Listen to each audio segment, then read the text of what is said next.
नमस्कार दोस्तों, हरिओम परिवार में आपका स्वागत है। दोस्तों, आज हम जानेंगे शरद पूर्णिमा की A to Z जानकारी कि शरद पूर्णिमा में खीर क्यों बनाया जाता है। हम जानेंगे शरद पूर्णिमा में खीर खाने से क्या फायदा होता है और जानेंगे शरद पूर्णिमा खीर कैसे बनाया जाता है। और हम जानेंगे अगर नेत्र ज्योति बढ़ाना है तो शरद पूर्णिमा में क्या करना चाहिए जिससे नेत्र ज्योति बढ़े। और हम जानेंगे शरद पूर्णिमा कब है। दोस्तों, शरद पूर्णिमा की रात में भोजन न बना खीर बनाना चाहिए, क्योंकि कहा गया है इस दिन चंद्रमा से अमृत बरसता है। इस दिन करोड़ों काम छोड़कर चंद्रमा की चांदनी में खीर बनाकर रखनी चाहिए। चंद्रमा की चांदनी में 9 से 12 बजे के बीच खीर बनाकर रखना चाहिए और इस दिन 12 बजे के बाद खीर खाना चाहिए। अब जानते हैं चंद्रमा की चांदनी में रखी हुई खीर खाने के फायदे। दोस्तों, शरद पूर्णिमा के दिन चंद्रमा पृथ्वी के नजदीक होता है। कहा गया है इस दिन चंद्रमा से अमृत बरसता है,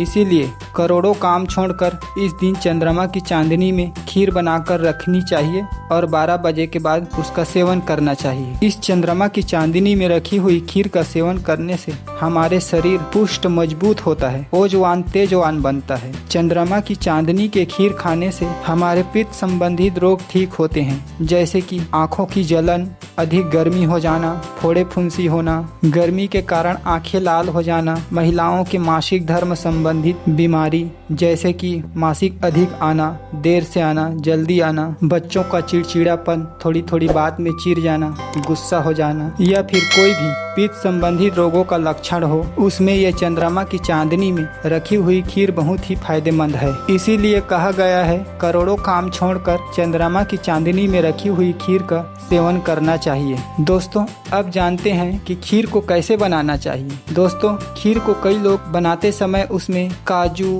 किशमिश, बादाम, छोहारा ये सब डालते हैं, मगर ये सब नहीं डालना चाहिए, क्योंकि ये सब डालने से खीर बहुत भारी हो जाता है और वैसे भी आप 12 बजे के रात में खाएंगे तो ये पचने में बहुत ही भारी होगा। खीर को ऐसा बनाना चाहिए जिससे वह पचने में भी हल्का सुपाच्य हो। क्या करना है, 1 पाव दूध लेना है और आधा लीटर पानी और थोड़ी सी चावल और उसको अच्छे से पकाएं। पकाते समय आप उसमें इलायची भी सुगंध के लिए डाल सकते हैं और मिठास के लिए उसमें मिश्री डाल दें थोड़ी सी। पकने के बाद उसको उतार लें और उसके बाद उसको पतले कपड़े से ढक दो। अगर कपड़े से नहीं भी ढकोगे पर भी से उसको चंद्रमा की चांदनी में रख दो। क्या है कि ढकने से उसमें कुछ भी जीव जंतु नहीं जा पाएगा। आप अपने हिसाब से बना के रख सकते हैं, जैसे भी आपको सुविधा हो। अब जानते हैं जिसके नेत्र ज्योति कमजोर है तो उसको क्या करना चाहिए। दोस्तों, जिसके नेत्र ज्योति कमजोर है उसको चंद्रमा की चांदनी में पूर्णिमा के दिन से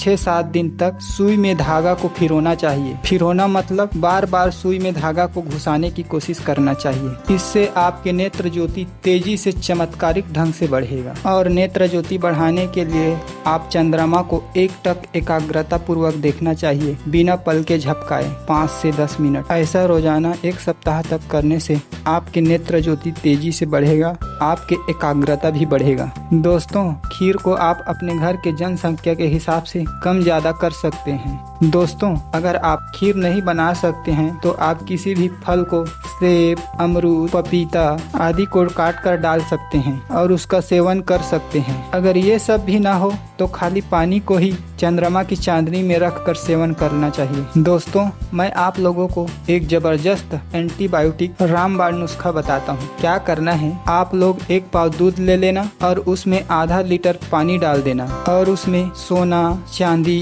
लोहा, तांबा आदि के छोटे से टुकड़े डाल देना। घर में अगर गहने सोने चांदी का भी होगा तो भी चल जाएगा। उसके दूध में डाल के अच्छे से उबालें। इतना उबालें कि वो दूध उबलते उबलते 1 पाव बच जाए। उसके बाद उसको चंद्रमा की चांदनी में रख देना। उसके बाद रात में 12 बजे के बाद इसका सेवन करना चाहिए। इससे आपके बहुत बड़े बड़े बीमारी खत्म हो जाएंगे। आपने सुने होंगे पुराने जमाने के लोग, राजा महाराजा सोना चांदी का भस्म खाते थे, मगर हम लोग महंगाई के कारण नहीं खा सकते, तो आप ऐसे ही दूध में डाल के उबाल के ले सकते हैं। दूध में डाल के उबालने से उसमें लौह तत्व, चांदी तत्व, ताम्र तत्व, स्वर्ण तत्व, सारी तत्व उसमें आ जाते हैं। इसका फायदा आप जरूर उठाएं। दोस्तों, इस साल 2023 में शरद पूर्णिमा 28 अक्टूबर को है। इसका लाभ आप अवश्य उठाएं। धन्यवाद दोस्तों, आपने हमारे लिए इतना समय दिया। आपका दिन शुभ हो। ऐसे ही अच्छे अच्छे त्योहारों की जानकारी, पूर्णिमा, एकादशी, अमावस्या, सूर्य ग्रहण, चंद्र ग्रहण आदि की जानकारी के लिए हमारे हरिओम परिवार चैनल को लाइक, सब्सक्राइब और बेल आइकन के घंटी को दबा दीजिए, ताकि कोई भी व्रत त्योहार की जानकारी आप तक पहुंच सके।